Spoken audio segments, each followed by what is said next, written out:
Right now. Right now.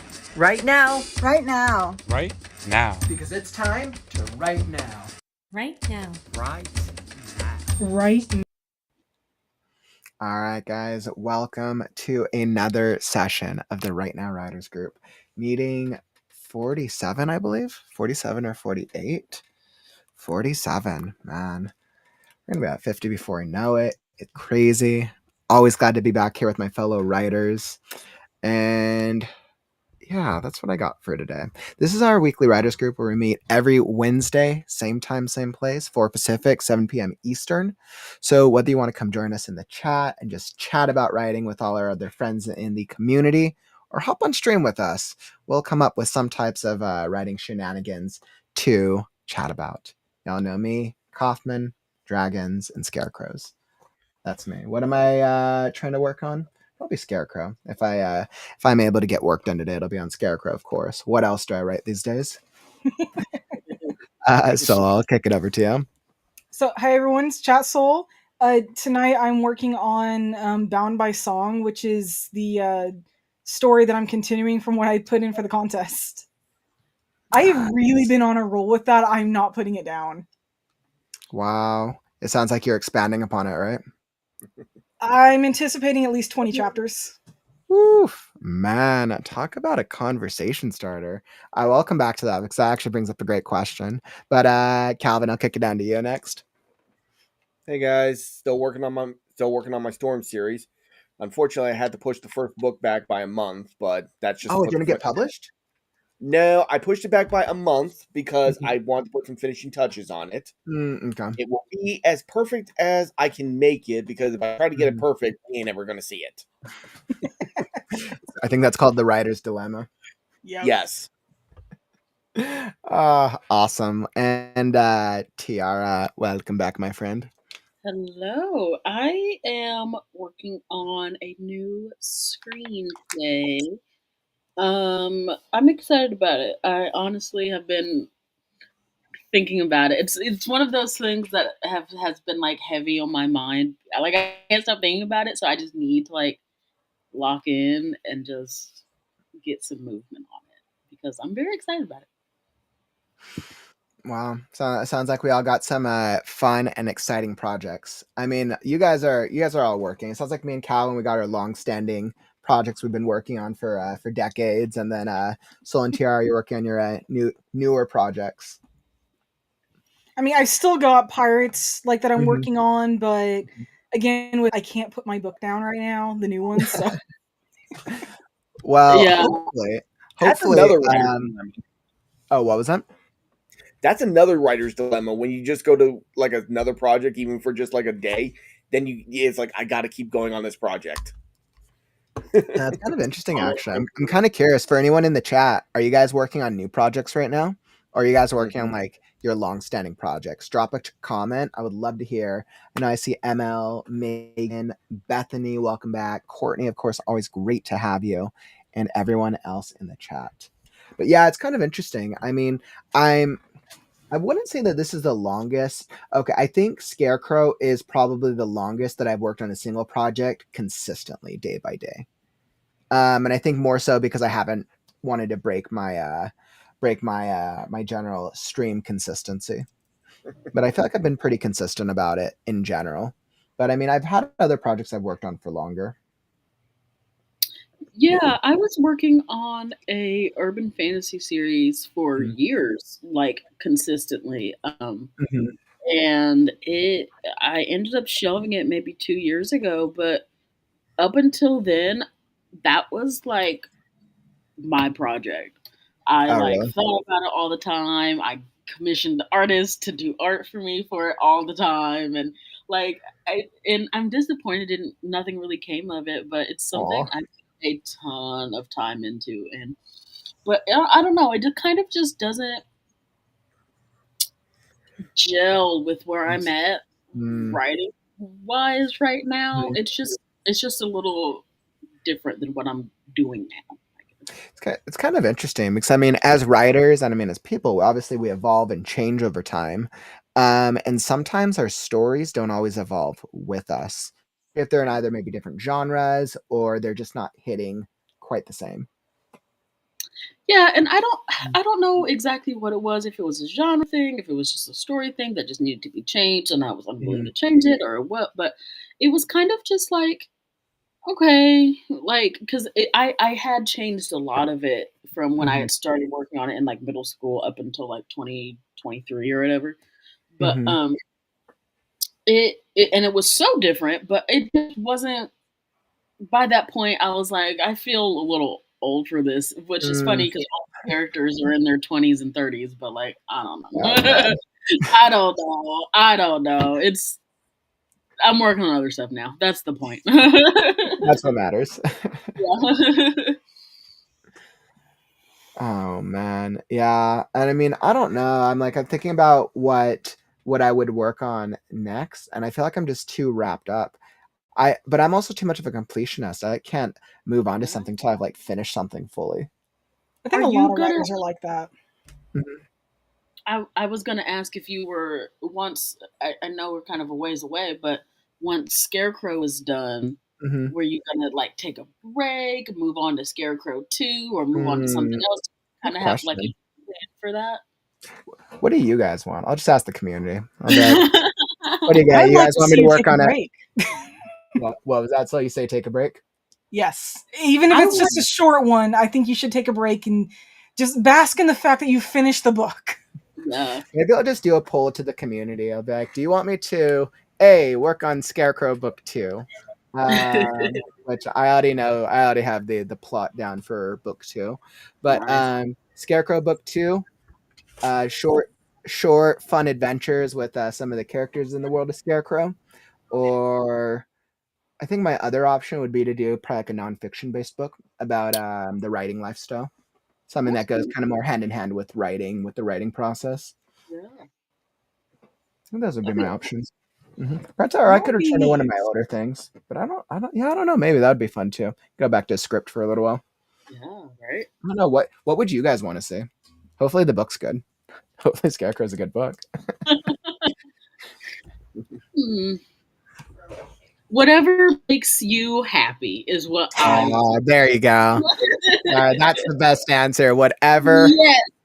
makes your heart happy. I appreciate that. But I think that's always interesting, especially when we've been like so wrapped up in a project for so long. Like, how do we decide what to even work on next? Do you guys I just think follow like what inspires you? yes, as long as the creative juices are still going and you Hmm. can make progress, I think you should always still work on whatever project you're working on. Hmm. The problem for some writers, for some indie writers, is they jump from project to project and never even complete the whatever the original project. It kind of becomes like I'm going to work on this project for Hmm. just until the creative juices get going on the other project, and then next you know it's like, oh, I got to work on this more. Then they stall instead of going back to the first project. They're like, wait a minute, I got a brand new idea for a third project, and now I'm going to start a third project. And then it just continues like dominoes, like boom, boom, boom, boom, boom, next project, and it's like, God damn, I never even finished the first project. I see that with so many writers, and I wonder if this is one of those. No, I wonder. I feel like I probably know, but I think it's one of those reasons that writers don't finish their books is because they get through a project or a script or whatever the project is, and they stop for some reason, whether it's inspiration, motivation, skill, something, and then they get inspired by a new project. So they end up building up this like library of half finished projects. Yeah, I mean, Unfortunately, that's kind of the I'm writer. working. Yeah, go on, Tier. Oh no, I was just saying that's unfortunately the writer that I am. I mean, it Can't happens. get It's super common. It's actually yeah. like much more common than you think. Because Yeah. that actually used to happen to me, and I thought I was alone in it. But I remember when I was like doing polling and just asking writers. I think I did a poll a while back. I think I asked about. I think I got about like 800 to 900 different writers responded over the different socials posts, and that was like a very common problem. I think when we recognize that, I ask myself, I'm like, why do people build up all these projects? Like, why is that such a common problem? And I think it's because it takes so long to get through the process. Like a book, you got to go through all the drafts to get it to that final stage. Yeah. I think for some people it actually is. They have so many projects because they're afraid of what's going to happen when it's done.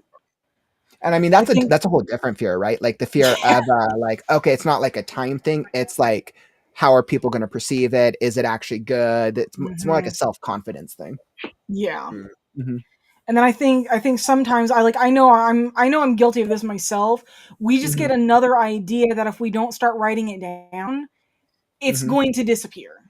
Yeah. And Yeah. granted, Yeah. I don't forget the ideas that I come up with, and I don't even have to write them down. They just stick in my head like a burr. But I just once I get to start writing something, it actually takes some effort to get off of it. And Mm-hmm. depending on the story, I've actually had a hard time putting it down if it's something that really catches my like pirates. Yeah, Mm-hmm. no. Granted, I did other projects over all those years it took me to finish that. Mm-hmm. Um, I still stuck with that until I finally was like, okay, you know what? I have a section I like, and I have a version I like. I'm gonna stick with this. But then now I have other stories that they're good, but Mm-hmm. none of them have caught my eye the same way Pirates did. Granted, I do have the third book to write, but most of the rest of my projects are things like fan fictions. So Mm-hmm. it's like they're things that technically they're published, but not really. So Yeah, and I mean, I think that totally makes sense. But I mean, I think then for the writers who like struggle with the multiple projects, like Tara, like yourself, what do you guys think is the solution? And I know I every tell writer, I know the problems are different for everyone, but like, what's the solution, right? Because if for our me, goal, and Tara, I'm not calling you out at all because this is just something I see so often. That then it's like, okay, well, how do we help more people finish the things? Like, because that's our goal, right? We want to get the things out there.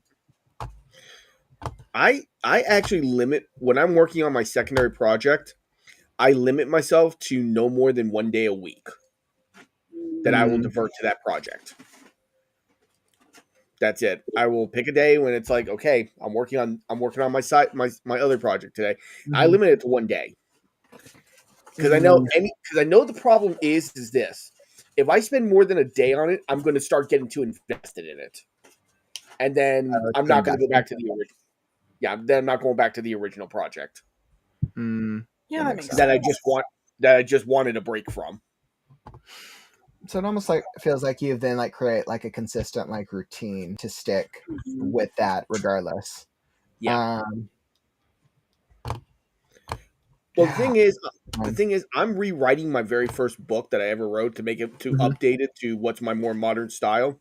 Hmm. But I know for a fact if I spend more than a day on it, if I spend 2 days on it, I'm going to start getting more and more invested in it. And then Storm, I'm not going to work on Storm Mm, because I'll get back to being obsessed with it. Where like I have to finish this book and get it back written again. hmm.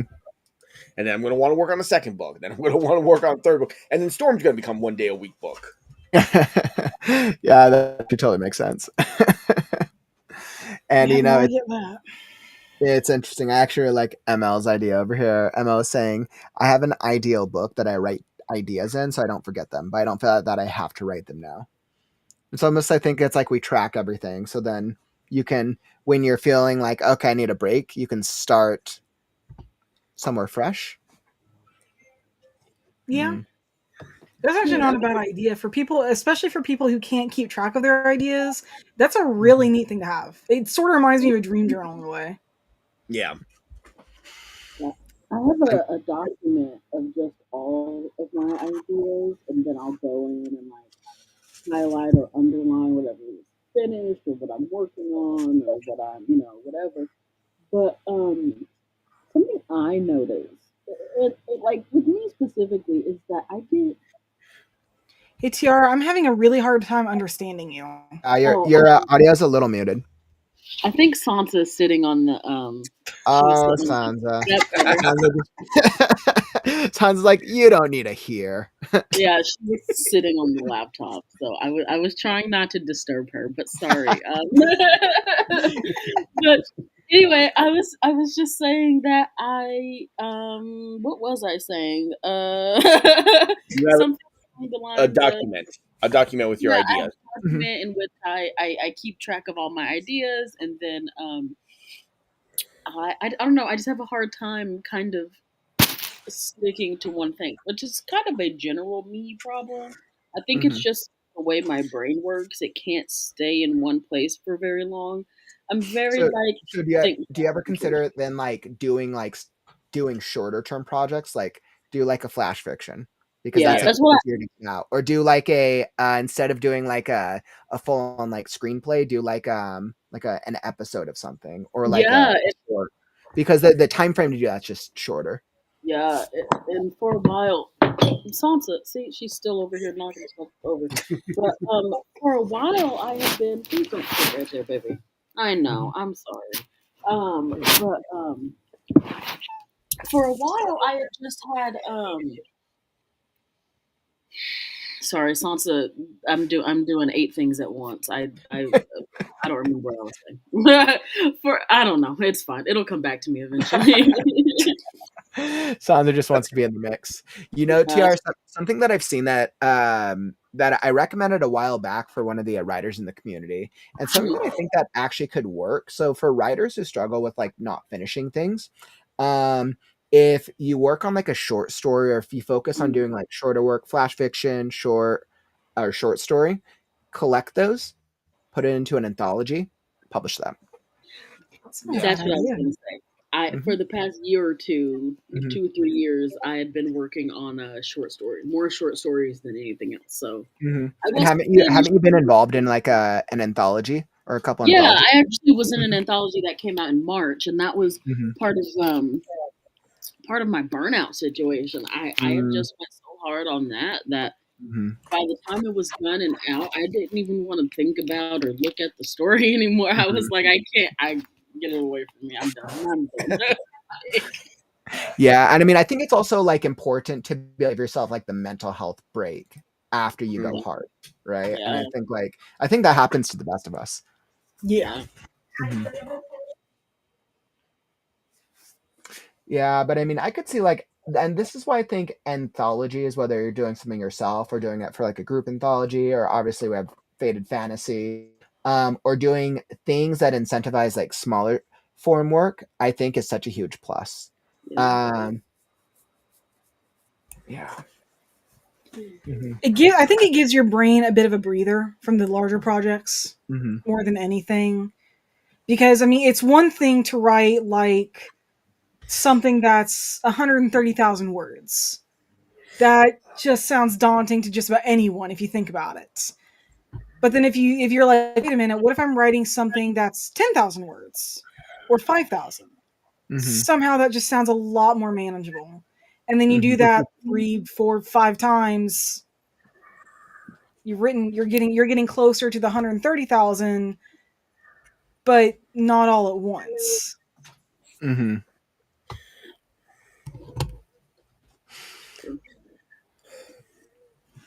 I mean, Yeah, I sometimes think. it's good. Oh, what It's was gonna that, just say. Calvin? I'm just gonna say sometimes it's really good to take the large 130,000 word projects and break them down into small counts. You Hmm. know, Mhm. this week I'll do 10,000 words, or I'll just do a chapter, depending on how large your chapters are. Hmm. Yeah, and maybe it's just a matter of like reframing the way that we look at a project. Maybe that's part of it as well. Um, Actually, yeah. that kind of makes sense because Pirates, the first book was 145,000 words. Hmm. Second book was, I think, closer to 138. I want to say. Hmm. Um, yeah, I mean that's a lot of words, but one thing that actually made it manageable was I broke it into parts. Mm, Each part has its own title, and I thought of what's going to happen in this part, what's going to happen in the beginning, what's going to be the mm, end. And then I would try to focus on the first part, then the second, then the third. I mean, I try to combine everything like all at once, like in like a quasi outline, interesting. but mainly to make sure that the end of the first part and the beginning of the second part, and then the second and the third would match up and make sense. So it didn't, be like completely Mm, off base or something. But then Yeah. I'm like, okay, you know what? A connects to B, then B connects to C. Mhm. But what's A? But what's B.1? Does it have anything to do with what's an A? And that Mhm. kind of made it a little better overall. I could see that. I mean, I think I broke Scarecrow up into smaller sections than I'd originally anticipated. I was using a 3 act structure, but I still, it's when I, this revision process, I feel like I try to focus on a chapter by chapter approach. Even though I know it's 150, 160,000 word book and growing apparently by the sprint. Oh man, I think I just like accepted that, and I don't know if anybody else has this problem of overwriting. I know I'm an overwriter, not an underwriter. But I add more when I need to be doing less. Yeah. I'm definitely an underwriter. You're an underwriter. Mhm. Yeah, I hate it because I'm like, there's so much that could be said here, and then when I'm writing, I'm like, the tree was green. Like I don't know.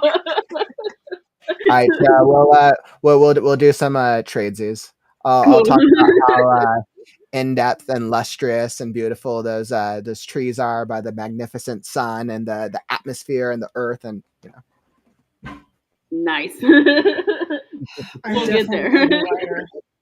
Pirates was like 80,000 in the first draft and then turned into 148. Oh god, so that's like what's happening with me. I think that's definitely what's happening with me. I was like, oh my god. I feel like every single sprint I'm just like watching that word count rise. And I think I just hit a point where I'm like, okay, I've accepted it. It's gonna be a much larger thing. And I'm just gonna end up cutting down in the third draft. Oh, watch, it'll still get bigger.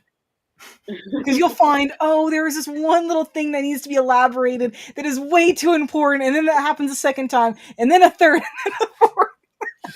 I can't. I'm letting the second draft be the one where I add all the core elements of things that were left unsaid. What I'm going to actually do, I realized I figured out my solution. I'm going to take the draft because I'm a fan of like don't delete big things without saving them. I'm going to take my second draft, set it aside, so that way I have a copy of that, and then I'm just going to go through the draft as an editor and get with and take it through my own developmental edit.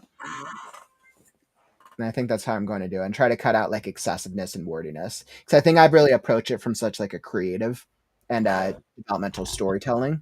And I'm really going to try to focus on like cut down extra descriptions, extra words, and try to do that over the course of like 2 weeks and do that more of like a speed edit. I'm I don't excited know. to see where Scarecrow like how it like takes shape and all that stuff. I'm so excited to see it. Yeah, I'm always it's interesting because I know it's what the story I've been working on the stream since the dawn of stream number 1. Mhm. And for it, it's crazy because like I know I've been working on it and I know all the things and all the characters and all the pieces, the parts, and of course, right, as the author.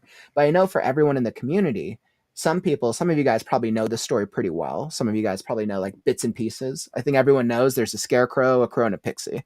I think everybody can probably agree that they know those 3 characters. Yeah. But because people hop in on different chapters, it's like who it's hard for me to know what people actually know about the story outside of individual readings or things that I've done. So it's kind of like it's like hard for me to assess because like for all I know, when I'm doing a writing sprint, I don't know if people actually read what I'm writing or if people just like gloss it over. And I think it's a mix of both. Because sometimes I I'm like in my own zone, like writing, and I like think like, all right, nobody really cares, and then people comment on it. And other times I'm like, this is like the most epic, or this is like so amazing, and there's like the chat's like crickets. there's I don't find myself like reading it when you're streaming because I want to read it when it's done. I don't want to Yeah, spoil it. I've had family and friends say that. They're like, "Ah, I can't watch some of your writing sprint streams because I actually want to enjoy the book when it comes out." Yeah. I've gotten that. Unfortunately, during your writing sprint streams, I'm in my own writing, so it's like I never really listen. I never really listen to read your stuff, except for And I when fault you people read. for that because I want people to be writing, right? And like that's the thing. Like I want people to write with me when we're writing. But sometimes people come to the streams not to write; they come to just hang out and throw it on in the background. And I think it's understanding how people are using coming to the streams or what they're coming to it for. I love that. Uh, That's like I took Storm from 63,000 to under 60,000 when I got rid of a lot of the clutch words and repeater words and stuff like that. It's like, yeah, I don't need to say that 11 times in the 3 sentences. oh my god, is my book's going to end up 700 pages for each volume? Oh my guys, nobody will read like a 700-page book for like a first-time author. I mean, people in the community will, I'm sure, but like outside of the community, I don't think I would be able to get people to read it as a new author in the space because people just don't have time. You never know. People will read trillion-page books from Brandon Sanderson because they know he's Sanderson, right? Big names, they'll read it, but unknowns, it's hard. So then I have to package or try to sell the story ideas themselves. I know, is that just a me thing? What do you guys think? Honestly, I don't really pay much attention to the author. If I know them, that is a bonus, but I pay attention more to the title, to the summary, to the genre, things like that. So like As the long as the length of the story book is sounds not a good, factor for you I as don't much. really care about who actually wrote it. All I care about is the like I said, the title, the summary, what is it about, and is it written good?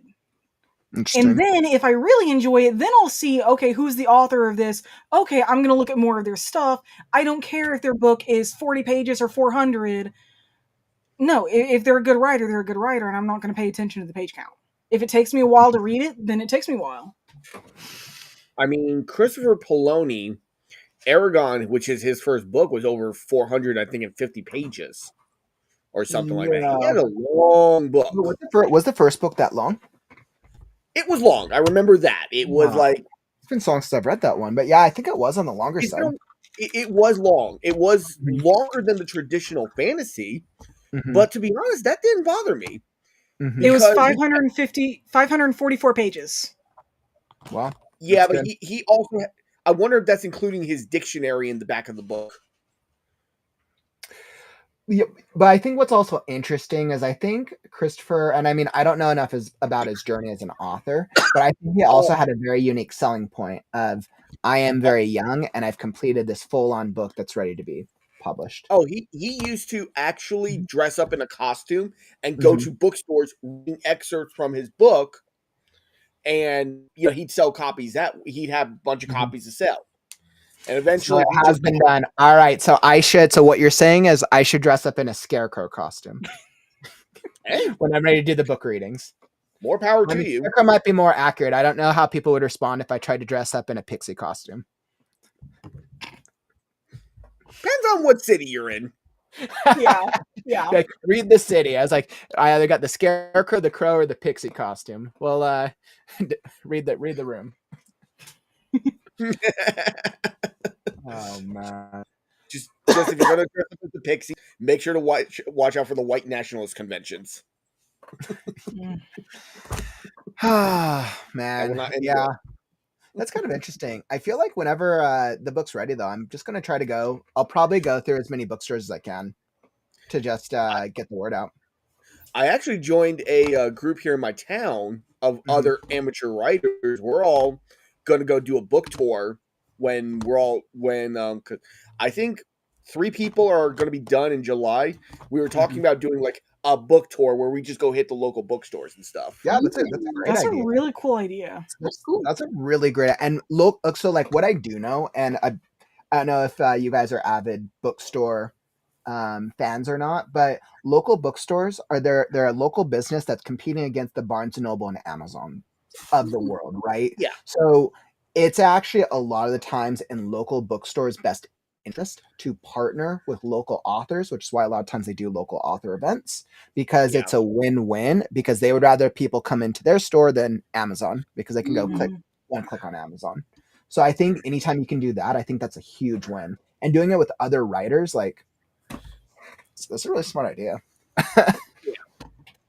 Well, the good thing is none of us have any overlapping categories, so none of us are competing with each other. That's good. So you guys are each at like a different genre. Romance, mystery, my military sci-fi. We have a fantasy writer. So we cover just about everything. It's actually really interesting. So then you guys can take it to a bookstore, and the bookstore can choose the genres that they're like. Yeah, these are the genres that will sell. Yeah. That's interesting. Yeah, it's a really interesting idea. Actually, I'm fascinated. Um, by the way, Penumbra asked me a question. You were like, "Right, are you in a state where I can own a crow as a pet?" So that's what I should do. I should get a pet crow.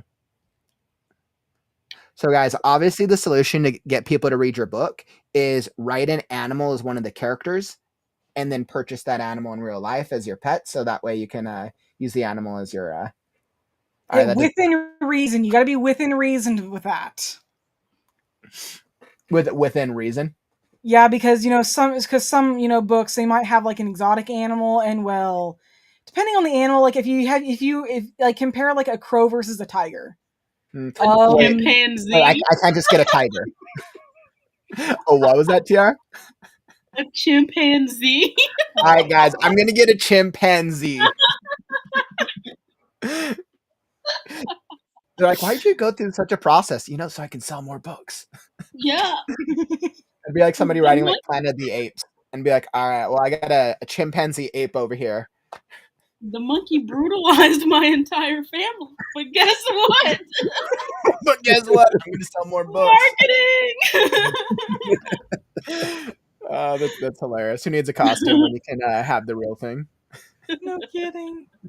Kaufman and his dragon. Hey, trust me. If you know what, one day I'll go to a book event and they'll be like, "You didn't think that I could bring a dragon? Komodo dragon. What's up?" Like this is an actual dragon. Oh yeah, so you're gonna bring a venomous reptile to a convention. That is just exactly. Awesome. It's only bad if it bites anyone. Exactly, right. So I just Aren't be they like, kind of aggressive though? Come close. At least then everyone will be a memorable experience. I'll be like, all right. Yeah, people are gonna be remembering running. Like local author brings a venomous reptile to makes national news, I'm sure. Sold 20, and it should say in the subtitles, sold 20 books. Sold 20 books. Poisoned 20 people. Oh my god. Yeah, don't bring one of those to a live convention. Courtney's actually got a neat idea, a bearded dragon. I've actually seen people dress a bearded dragon up as Toothless before. Oh, really? It was freaking adorable. They actually had like little Velcro wings, or not Velcro, but like little velvet wings, like on wires that could be bent, that were like bendable, and they actually had it strapped around its chest and stuff. It was just so cute. Oh my god. I'm like trying to imagine myself bringing a bearded dragon. Let's see, how many dragons do I got? I got 3 dragons in my book. I need 1 bearded dragon for each color. Yes. Man, what other fun marketing book ploys should we try in our quest to get people to read our books? Besides terrifying people? Besides terrifying people. I mean, although if it's a horror book, that's probably what you want to do. You probably want people to be terrified because they'll probably like it. Hey, I like my Girl Scout cookie idea. Buy up all the Girl Scout cookies, offer 1 free box of cookies for every book they buy. And I don't know if they're going to be buying the cookies or the book, but that's not my problem. They buy the Girl Scout cookies and the book just goes in the trash outside. I gotta admit, if I saw that, I would cry. It's like, oh, come on, are you that mean? At least take it to Goodwill. No kidding. Someone will read it. I do almost wonder that, like, because technically when you get a book out, you want to get it out in as many places as possible. So even if you're getting books out for cheaper, it's almost like you do want to spread a certain level of awareness. So I would almost be like wanting my book to be in all the local libraries and be partnering with the libraries and the bookstores as well. Yeah. That's an idea. What else? What other ways should we try to get our books out there? Oh, somebody had an idea like a while ago, actually, before the Right Now community got quite this big. I think it was like Mhm. maybe in the fall around when we did the adventure Right Now. Mhm. Somebody had mentioned a Spotify playlist of music that connects to your book. It's a good idea, actually. I thought that was such an interesting, unique idea because I hadn't really heard of that before. I mean, I've used songs as inspiration for a couple of my stories, Mhm. but to actually have like a song per chapter or like a handful of songs for your entire book, that's Okay. just kind of a neat idea. You don't really hear about that, I don't think. Mm.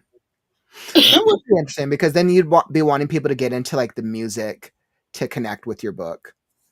Um. I think the idea behind it was Mhm. like the songs either connected with the character, the event, the setting, or like the event going on. I think it was. Mhm.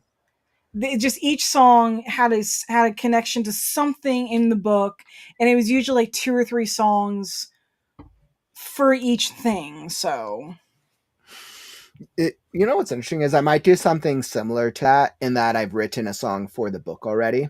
And then a short, and I think I'll kind of like pair it up with a trailer in a sense, but then either hire someone to animate it, or I don't know if live action or animation, but do something to basically bring it to life, but sell it not as a book, but sell it as like this is just a song. And I'm not saying sell it, but like put it out there as a song, and then get people interested in the song, which is really a segue to the book. I have a friend who her book is coming out in the summer, Mm-hmm. and she is doing like pre-order incentives. Mm-hmm. Um, so 3 to 5 stickers per person and one print, and she has like a couple of different options for print that you can like choose from and all that stuff. And um, I think something like that is cool to like, hey, you've followed me on my Mm-hmm. journey of releasing my book, and you're Mm-hmm. interested in it, blah, blah, blah. So I can give you something for that. You know what I mean? Like I like that idea. Like the Well, I mean, so as readers, what types of things do you think we would want from our authors? Is that like a bookmark? you know what? I don't know because I like the sticker. I'm a sticker girl. Mhm. I love Which is stickers. always fun. Mhm. I am easily pleased by stickers, and Mhm. I also like prints because you can hang them up. You can have like, Mhm. oh, if you've done this a few times, you can have like Mhm. multiple books or whatever. Like, here's something from whatever I read 2 months ago or in Mhm. this month. Like, so I do like that idea, but I do think I don't know exactly what it could be, but I think it could also at some point extend past Mhm. just stickers and prints of your characters. Because, like, I don't know, I Mhm. just have a random example. I have my D&D dice up here. Like, if you Love it. randomly have a book about like some people playing Dungeons and Dragons, I don't know, like, Right. So then you probably want to come out with like a whole like Dungeons and Dragons like type merch or gear that goes hand in hand with the book. Then. Mhm. yeah, I think that would Mhm. be interesting. Obviously, it's not going to be feasible for everybody, but it's Mhm. cool. I know Mhm. personally, I love bookmarks and pins.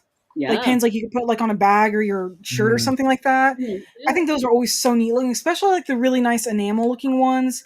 Because for one, not everybody really does those, at least not for like a book.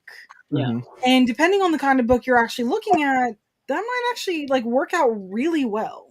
Mhm. Stickers to me always smacks of a younger audience Mhm. personally, not like just for a younger audience. It just seems more common for them. Mhm. And then pens would be like for like something older. Bookmarks is for just Mhm. book lovers in general. Prints of your like art prints of your characters for anyone who likes visuals, different things like that. Yeah. Mhm. Mm. Let's see. Yeah, I'm like trying to think of creative things and things that I've seen people do a lot. Courtney's got some ideas of bookshelf stuffers, cups, pens, something comfy. I've actually seen like the Warrior Cat series. They have plushies of some of their Mhm. Oh, characters, and I would just love to cute. get Jay Feather. They've also got Interesting. like a totes like tote bags, shirts. Yep. Um, Yeah, things that you can like basically put designs on. Absolutely. mhm. It's like merchandise, yeah, clothing, carriers, bags. So I think something interesting that I've seen done over with some of the comic creators that we've had on before. One of them did a food, and I know I think I saw Penumbra threw it in the chat as well, doing like certain styles of food. I think Yeah. I saw one of them did like a style of hot sauce for one of their characters and branded it as like a hot sauce, and it was a thing that the community actually asked for. That's really cool. Mhm. That is Um, such a unique outlook with that too.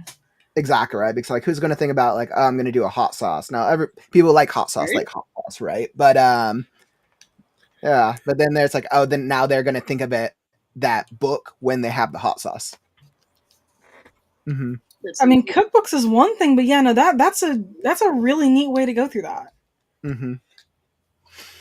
What was there another really interesting idea? Instead of selling like merchandise, selling like an event of a sort. Like, all right, if you guys like support X amount, I'm going to do a thing, or I'm going to do this thing. You know the thing when people are like, okay, if you do this much, I'll like dye my beard or dye something to that effect, right? Yeah. Yeah. Mm, I haven't seen this forever, but I swear to God, like a year or two ago, that mhm. is all I saw on Facebook, and it was just What's that? to the point of annoyance. What's that? It was to the point of annoyance. I saw it so often. It was. Of I what? mean, it was still kind of funny. Like of I'm if like I think I saw at least 20 of if I get like so many likes, I'm gonna do some push-ups or something like that. Mm-hmm. Sansa, stop.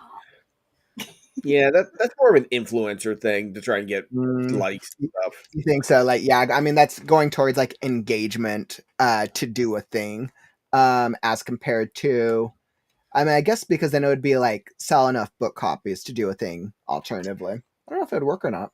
Or, but actually, something I do see that authors do is support X amount, and then I will either put your name in the book. I will help you. You can help create an idea for a future book. Things like that. I've seen that in a couple of author campaigns lately, actually. Yeah, I mean, or voting systems. I've seen voting systems work as well. Of like, okay, if do you like this book? Do you want this, or this thing to happen in the next book? It's almost like a polling, Hmm. like a more of like a fan polling feature. Yeah. Hmm. I mean, would you guys I like feel that as like that them? Like might favorite work, book? but If you're, that I mean, seems to be more for like established authors or people who are Yeah. at least a little more well known. Because it's not a bad idea. It's just more of how long do you plan on keeping the poll up, and how many people are actively reading your book that you're aware of. mhm. Hmm. Yeah, and I guess it depends on how well you know your readership. I think that's ultimately what it is, right? So it's like if you think like your readership's going to respond to that, and they would want to be involved in the process, then that might be a factor. I like Ward's last comment. Books of character, like coloring books of character art. Those are so freaking popular. Color, I yep. have seen coloring books from everything from mandalas to exotic animals to I'm not even telling you how many anime ones I've seen, just like in Mhm. general. I have But a Game of Thrones one. yeah, I think I've seen like 6 of those. Yeah, right. Mm, I know what I will do. Okay, I know what I will do. I will create a trading card series. I'll create a game. That's what I will do. That's I'll what create they do. I'll create either a tabletop game or a trading card game till I can until so ready to create the scared crow. Oh man. You're Um cooking. yeah, I don't know. I feel like the ideas are endless. Hmm. I quite like the trading card thing, Hmm. especially like I don't know, just as an example for like pre-orders. You get like when you pre-order a book, you get like a little trading card, Hmm. and readers can like trade them back and forth, or like Hmm. you know, like, it plays into that collectible. Definitely yeah, plays into the collectible idea. And I mean, I think like the common variation of it is like character prints. I think that's yeah. like the base idea. But I'm like, well, what if you could take that a step further Mm-hmm. and make some type of interactivity between the cards? Yeah, yeah. Um, Yeah, with but that, you mhm, wouldn't just need the cards. You would need either miniature prints, either mhm. miniature character prints, or you need to turn it into a full blown game. So you think it would have to be one or the other? Yeah, and I mean, I say this because like I don't know the other one very well, but I play the One Piece card game, Hmm. Mhm. and I've seen there's a second one that it seems more of a collectible thing. The Hmm. character art is a little different. Um, and it doesn't seem to have alternates like the One Piece TCG, Hmm. but that the lesser one actually does seem to be more of a collectible thing that has information on the characters. They seem to interact, but I haven't seen much of what they can really do. Well, then One Piece TCG, yes, no, there's alternate art that is just amazing sometimes, and I've got a couple. I've got a couple copies myself, but no, it's just straight up. It's a game, I'm curious. Are any of you guys board game fans here in the community? kinda. I know we have gamers here, but board games at all or trading?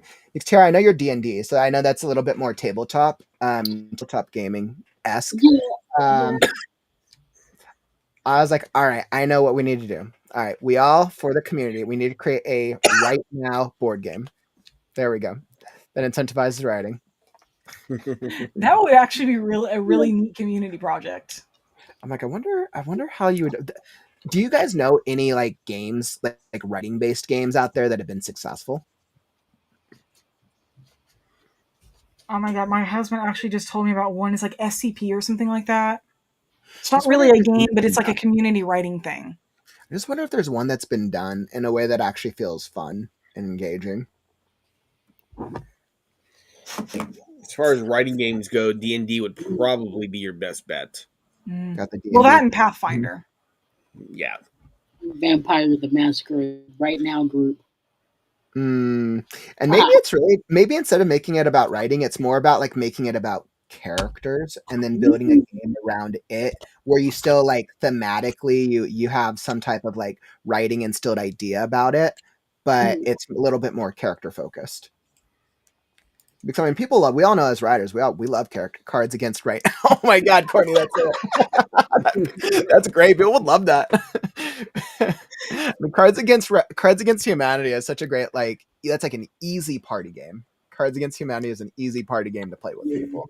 Cards Against Right Now, Courtney, I love that. All right, guys, Cards Against Right Now coming to a bookstore near you, 2026. Mhm. Oh Oh, man, that's a that good would one. be Right now, pretty. Mad Libs. Right now, Mad Libs. Wow. Yeah, I was like, I feel like I feel like that would be fun. I think the question I always ask myself is it something that people would actually want to play outside of the community? Like, how do you create something that people would want to play outside the community? That's Hmm. mhm. Well, there's always a audience who wants to try new games and stuff. Hmm. Yeah, that's true. There's actually a board game shop that's pretty popular here in town. I could, like, if the community created a game, I could probably take to them. The Hmm. shop is all about tabletop and board games. Me and my husband Hmm. have actually gone there a few times since they first opened. They were open like 2 weeks when we first stopped in there, Hmm. and we've actually seen them grow. And like they're always having D&D games, always having a Pathfinder. Warhammer is really popular there. Anytime there's a new game that comes out, they always have a Facebook post and have like an event around it and stuff. It seems so. Hmm. Cool. That's always good. You know, the place is surprisingly popular for a hole in the wall. Hmm. No, it's seriously, it's kind of in a limited area. I'm kind of actually hoping that they try to get like a bigger shop soon because I think they're gonna need it. I've seen pictures of like their events; they're completely Hmm. packed. Wow. It's like They almost might have they ridiculous. might have to rent another space just to be like, this is for our games. Right? Pretty much. Yeah, and I mean, I'll throw this out to the community. If anybody ever, if any of you guys ever come up with any ideas, so I mean, first step for like a virtual type of writing game, I'd be so open to trying it. I feel like whenever we've tried games before, we've done very different variations of word games, and then people like the Jeopardy game. I think everyone liked the Jeopardy game Oh so yeah, far. that was fun.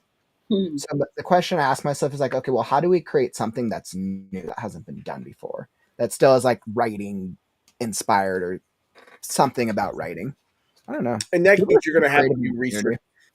community. What You're was just gonna have to do research on other games.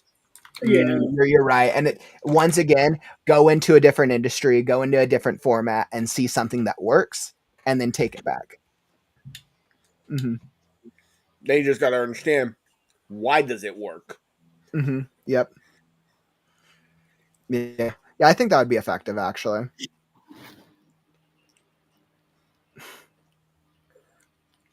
The next Master Grade game. I've gone to the Magic the Gathering physical stores called Mox, and it's huge and have D&D rooms to rent to play.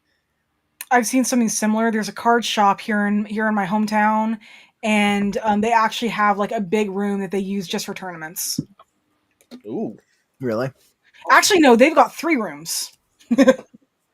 There's one that's for Pokemon, one that's for Magic, and one where we do One Piece on Sundays. Seriously, it's assigned their own room? Damn. Yeah, I'd say it fits maybe 2 rows of 2 tables to 2 like foldable tables together. Mm-hmm. It's a big room. But they have Magic the Gathering tournaments there a lot. They do Magic, they do Lorcana, One Piece, Pokemon. They do like 2 or 3 others, I think, too. The place is pretty popular, so. Hmm. Ah. All right. Well, I feel like super inspired to go write a game now. So, all right, guys, I'm gonna take a break with Scarecrow. I'm just gonna go make some games. Like, making a game is actually a lot more difficult than it looks or It sounds. is a lot more because you have to go through so much play testing, both your own play testing and then external play testing to make sure that the game actually functions. Well, not only that, but like I don't think people understand that. Like, if you have, let's say it's like a tabletop game, because I've actually been trying to make one. Mm-hmm. I've had a design for it that I've had to modify 3 or 4 times because the way I had the rules modified the map. And then it's like, wait a minute, if I have this rule, which is actually kind of important, I can't do the map this way. So I have to go and change the map to modify this. Then I Mm-hmm. add another rule, but the map doesn't work for this, but I have to change the rule because the map needs to stay this way now. It's just like a total back and forth. And I feel like sometimes, like especially with game design, like sometimes you also don't know how people are going to respond to it until Mhm. they start playing it. Yeah. That's They're the also biggest. If they figure out how to break the game, they will. Yeah, I mean, one also when you're making games, there's a whole balancing situation because you want the game to be balanced. You don't want it to be like this side is this aspect is just gonna murder everyone. But yeah, Mhm. I'll be honest. Like when I play Risk, me and my friends when we play Risk, we have a strict thing. If it does not specifically say in the rule book you cannot do it, it's all open. No homemade rules. Pretty much. Oh no, we have plenty of homemade rules. We literally, I think, at one point created our own rule book, which shit we were not allowed to do. That's actually really funny. You're like, we're just going to do our own version of Risk, but it has to be an our version of the rule book. Oh my god. Well, we were crafty SOBs who broke probably every civil rule in the game. But our thing was the rule book never specifically said you can't do that. So we took that as permission to do it. Oh man, I was always a fan of Risk, so definitely was always a fan of that. Oh, I've got 13 different risks. Oh my god, dude. All right, my friends. It's as we're hitting that hour mark, let's get some writing in. As like writing sprint after some excellent conversation. So I hope everyone is feeling motivated. Because of my schedule, I'm actually going to be stepping out of the stream a little early, but I'm going to let Sol you take over the writing sprint for me. But I appreciate the fun conversations today. And I totally blame you guys if I start working on a game next. I gotta go jump into another stream, so I will see you guys next week. Okay. Awesome. Let's see. And well, perfect. All right, I was like, So let's see, how long do we want to do for a writing sprint tonight?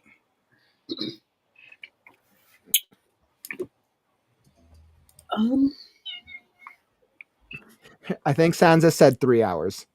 Right. I don't know, because I just got a message. I gotta go.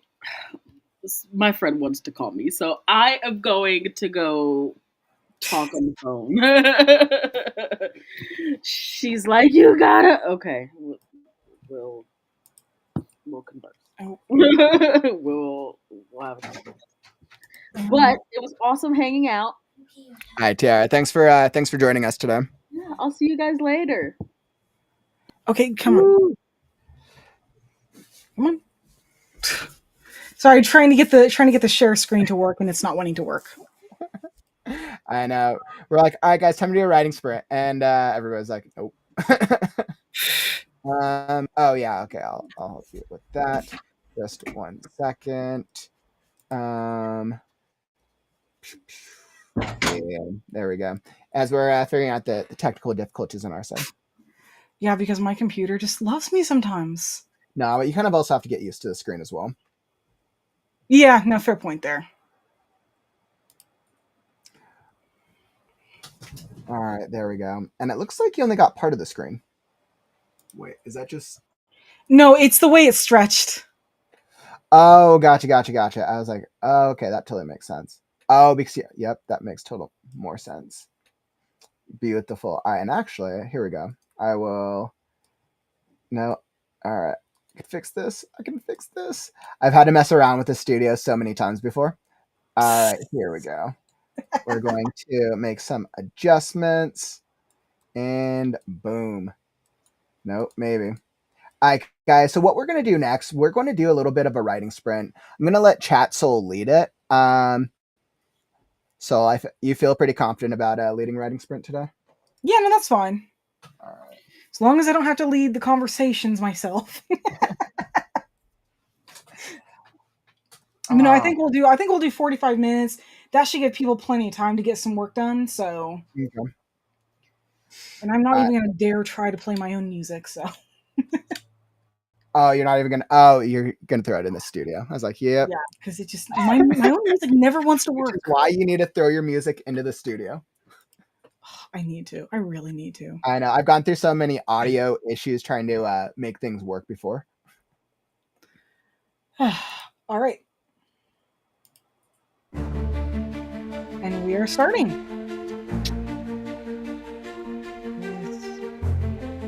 There we go.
So that is that.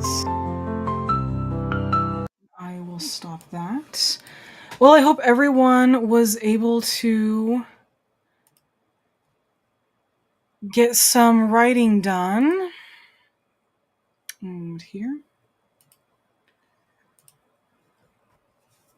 Alright, but I hope everyone was able to get some writing done tonight. I know myself, I've gotten through most of the chapter romance I'm writing, so I'm kind of excited for that. And, well, obviously, Kaufman left. He wasn't feeling well, but he should be on tomorrow for his usual writing sprint. I'm hoping that everyone has a nice evening and enjoy the writing vibes. Right now. Right now. Right now. Right now. Right now. Because it's time to write now.